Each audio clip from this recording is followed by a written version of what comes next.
Welcome to SuQuietSleep. I'm so glad you are here tonight. Find a comfortable position and let your body settle into the surface beneath you.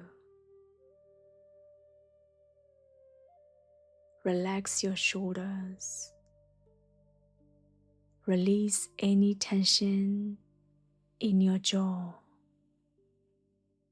and soften the muscles around your eyes, brows, and face. Take a slow breath in through your nose and breathe out through your mouth.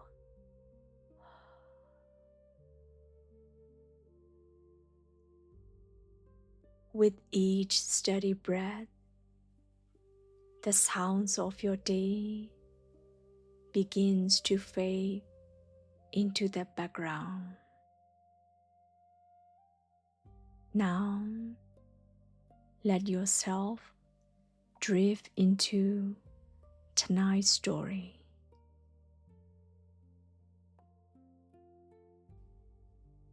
Tonight, we step softly into the eastern walls of Chang'an, nearly 1,300 years ago, at the height of the Tang Dynasty.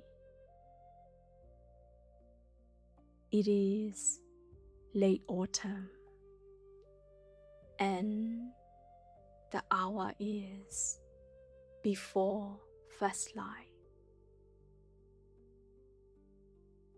The curfew drum that sealed the wall gates at dusk has been silent for hours.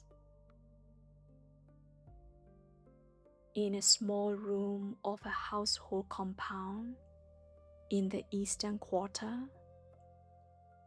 a young woman lies on her sleeping mat,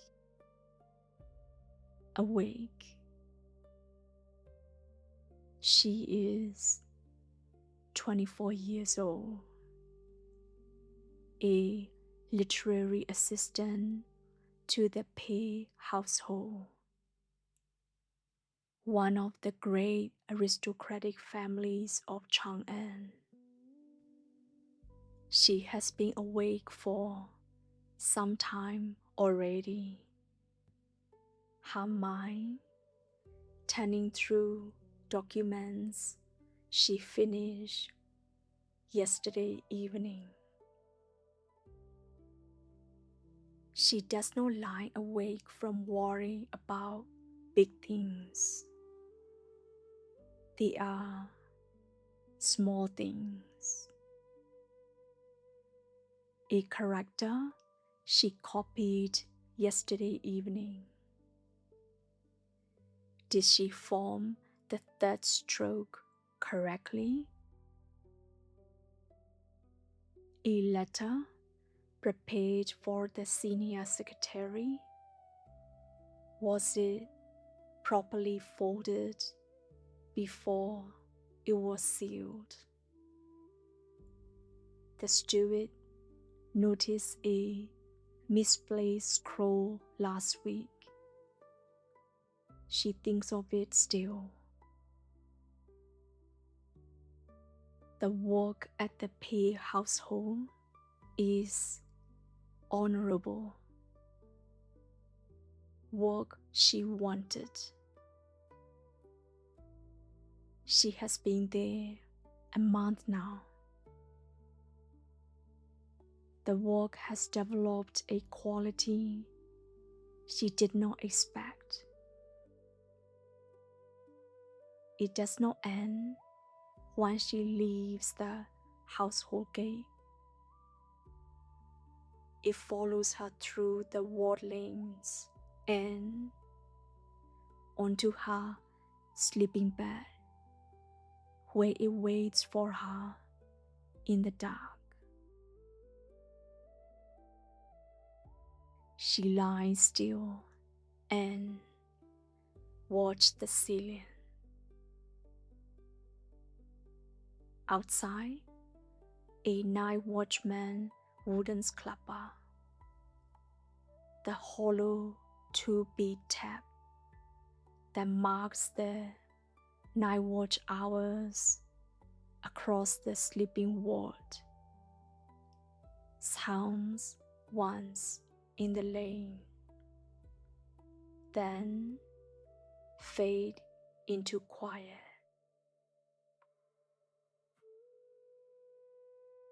She has 2 days free from the household.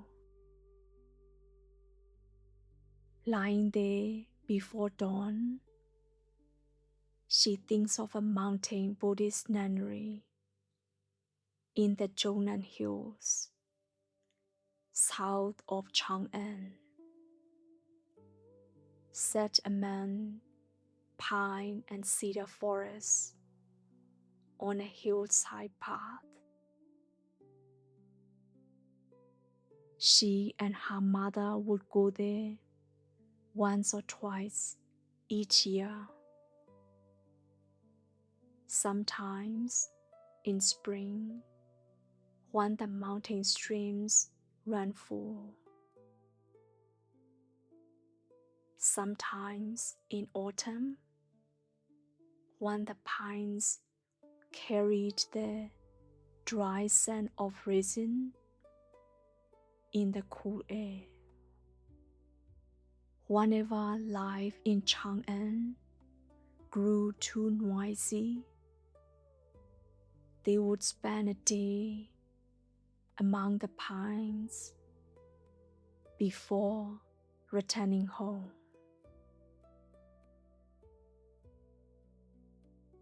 When the ward gates open in the eastern quarter at first light, as they do every morning, releasing merchants and farmers and travelers with their bundles and carts into the roads, she is among them.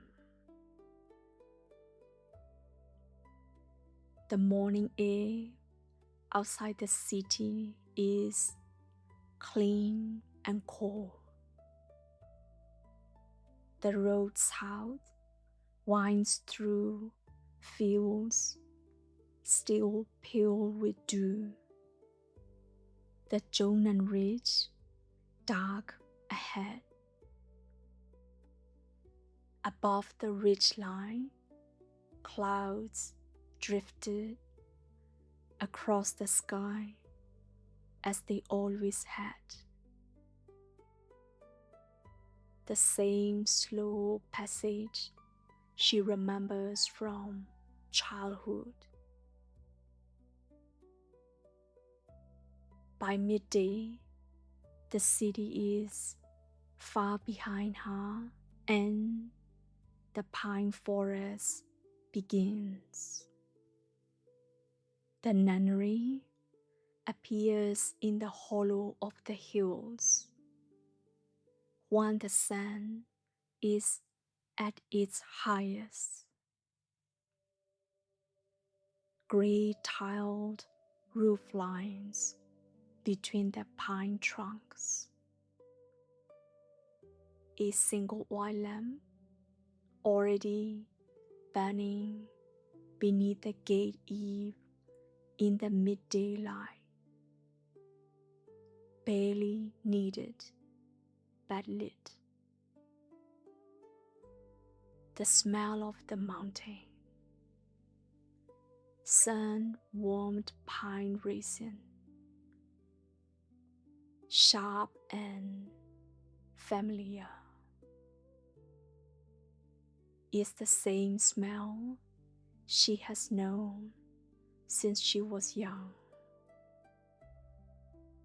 The elderly nun is in the courtyard when the young woman comes through the gate.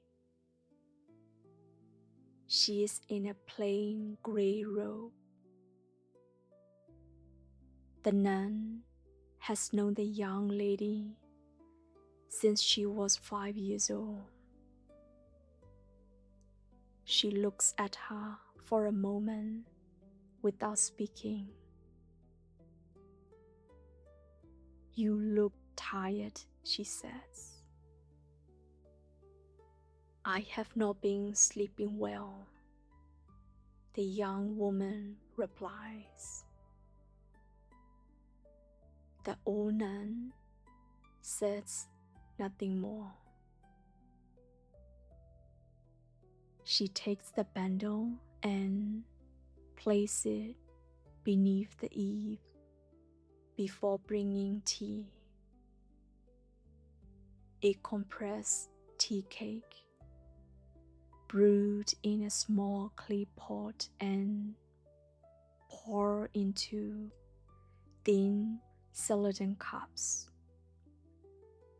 They sit together at a stone table in the courtyard and drink it quietly. From across the valley, soft through the pine forest, the temple bell sounds once. They go for a short stroll together after the tea. The mountain path winds through pine and cedar. The afternoon sun coming through the canopy in long warm panels. The pine-scented air is cooler than Chang'an. The resin smell, deepened by the height and the shade. Small bronze wind bells hang at the nunnery gate eave, ring once behind them as they leave the courtyard. They are thin note, dissolving into the afternoon. The nun walks slowly, pausing sometimes at a spider web between two cedars. A small stone where a spring had once run before walking on. The path curved beside a small stream. The water moved clear and quiet over mossy rocks. Wild chrysanthemums grow at the path edge, pale yellow.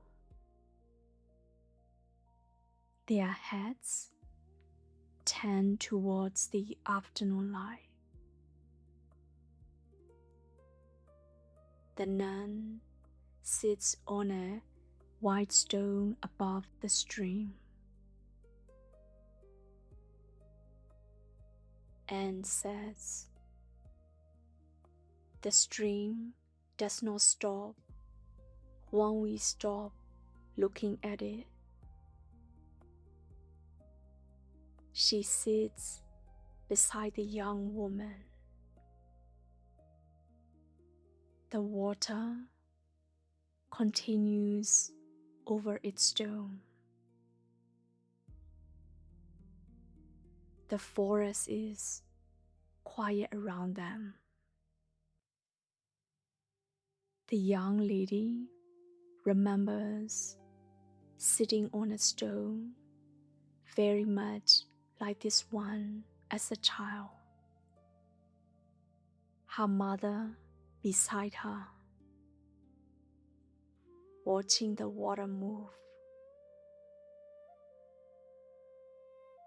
The letters and the scrolls remain where you leave them. The nun adds simply, the scrolls remain on their shelf. The tux remains in the room where the brushes are kept. They continue without your thoughts upon them. She says nothing more on the subject. They walk farther through bamboo peel and still in the afternoon calm. And then at the higher path, where the view opens through the pines to show the valley below, and somewhere in the haze, Chang'an. From here, the city looks very small, not because it is less important, but because the mountain is large.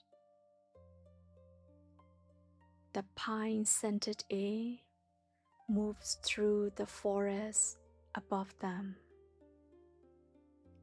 carrying the clean smell of stone and needles.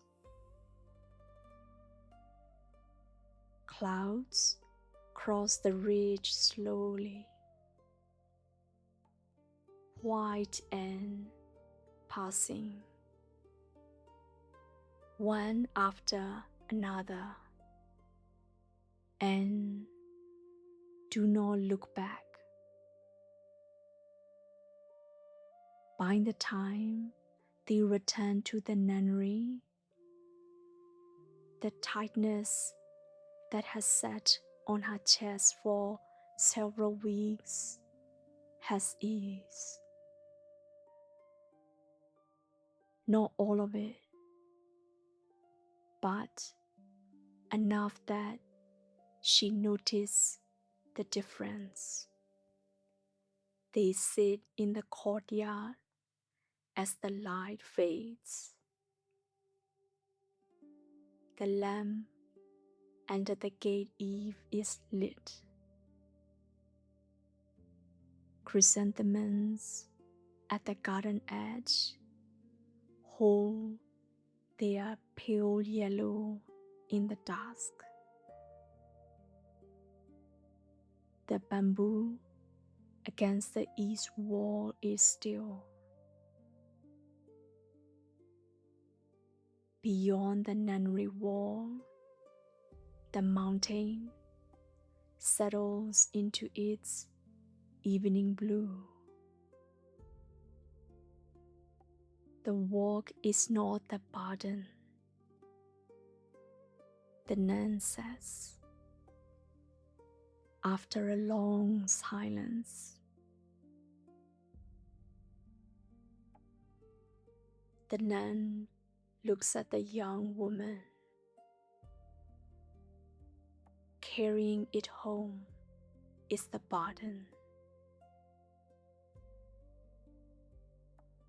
The nun refills her cup. The walk stays in the room where the brushes are.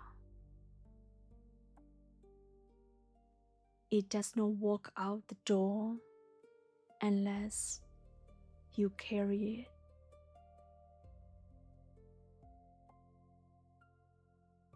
They watch the clouds still crossing the ridge in the last of the daylight. Each one complete, each one passing. None of them speaks for a while.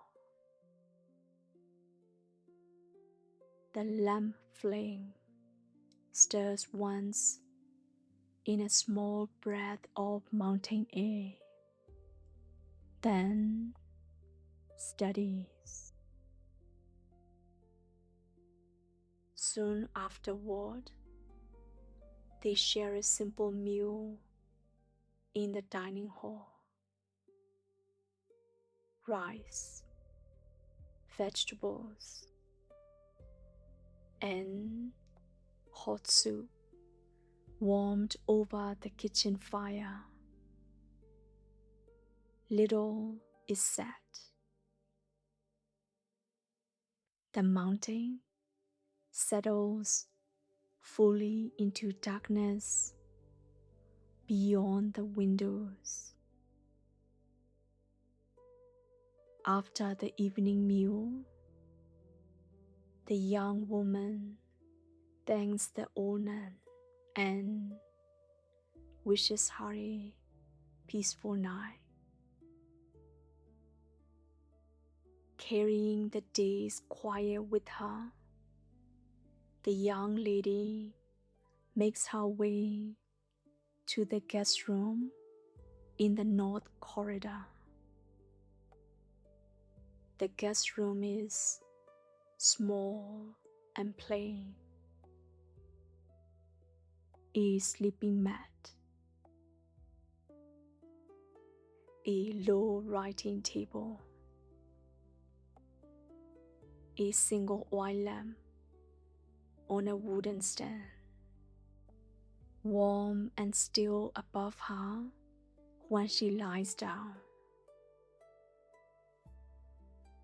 From outside, the wind bell at the gate turning slowly in the night air. Its notes space and soft. Bamboo leaf staring. The mountain stream, faint and continuous, carried up by the coal. At intervals, the temple bell reaching across the pine-covered valley,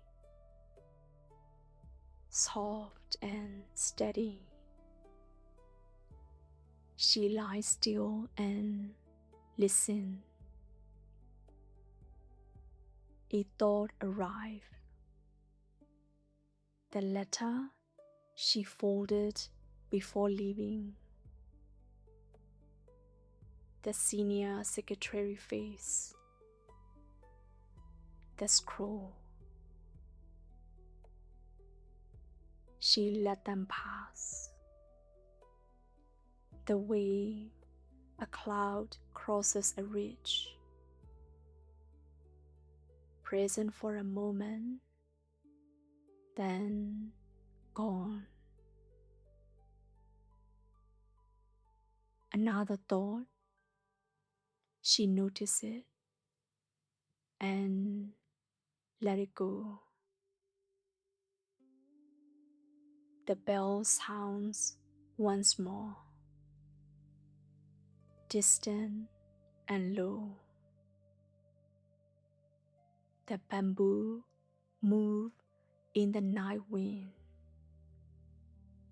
She falls asleep before the bell fades. It is the first night in several weeks that she sleeps deeply and does not wake until the morning bell sounds across the valley and the window has turned pale. She wakes to the mountain's morning air, cool and clean, carrying the resin of pine and a faint trace of incense from the main hall. The room is pale and still. It is early. She lies for a moment, noticing how she feels. Rested, simply rested,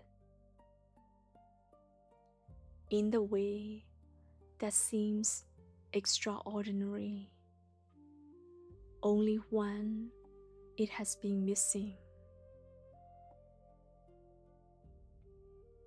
From the corridor comes the sound of the old nun's slow, familiar pace,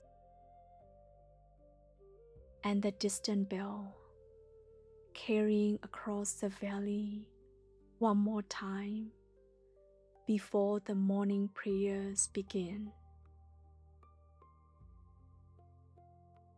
She rises, washes her face at the stone basin, and stands at the low window, watching the mist in the valley below.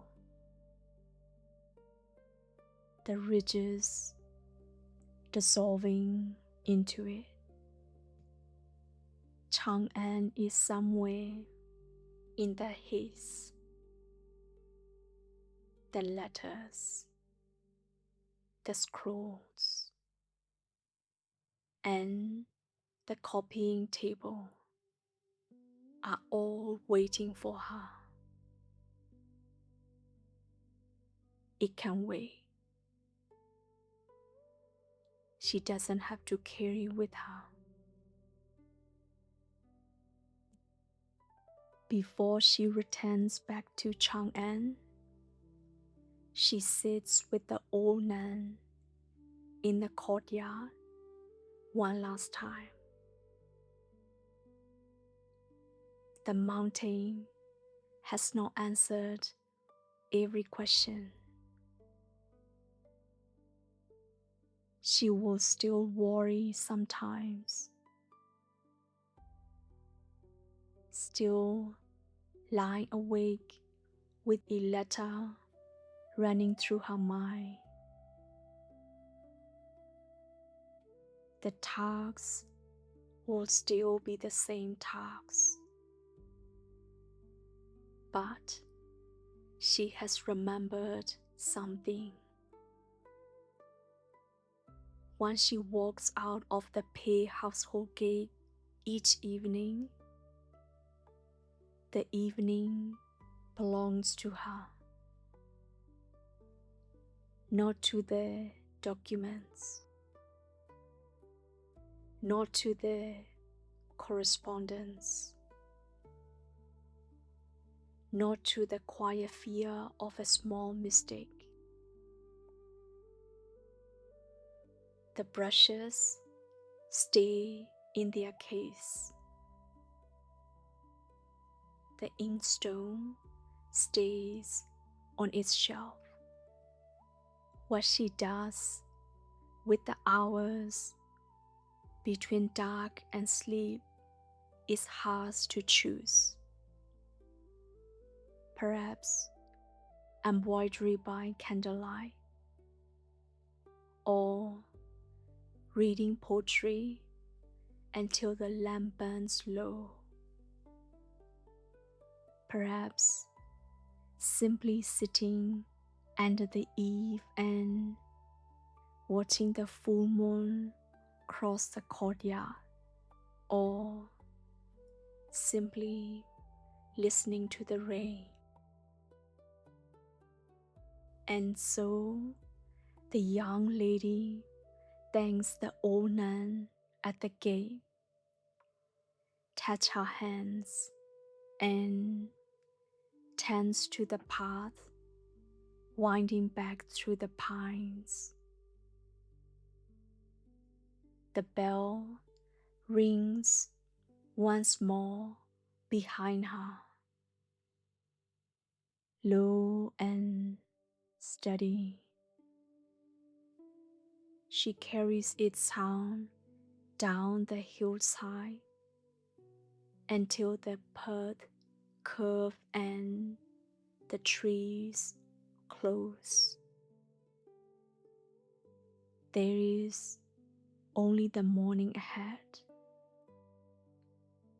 and the walk home and the evening that is hers.